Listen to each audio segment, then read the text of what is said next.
ભગવાન જેવા કરતા કરતા ભગવાન પાસે નો પહોંચાડ દેતા. તમારે કેટલા છોકરાઓ? મારી 2 છોકરી 2 છોકરા.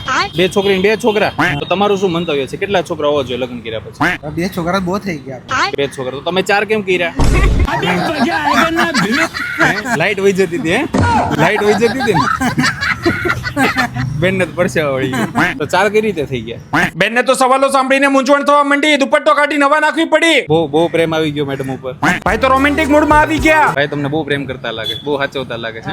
ઘરે કાંઈ કકડાટ નહીં, બૈરી વાંધા પડ્યા રાખે, માથાકૂટ કરે, ભાઈબંધો હારે કેમ ગયા મને ભાઈ બંધ હું રાખતો જ નહીં. દોસ્તી કોઈ જો રાખવા નહીં, ખાલી આપણે બૈરું ધ્યાન રાખવાનું. ભાઈ તો બેરી ગલ્લા લાગે. ઓલા જન્મમાં તમે બહુ વ્રત કર્યા હતા હે, તો એટલા સારા પતિ મળ્યા તમને. ભગવાન જેવા કરતા કરતા ભગવાન પાસે નો પહોંચાડ દેતા. આ વિડીયો લોકોને હસાવવા માટે છે, દુઃખ પહોંચાડવા નહીં, તો ઈગોમાં લઈને ખોટી મગજમારી કરવી નહીં. આ સાથે આજનો વિડીયો પૂરો. આવા જ વિડીયો જોવા માટે મને ફોલો કરો અને લાઈક શેર કમેન્ટ કરવાનું ભૂલશો નહીં.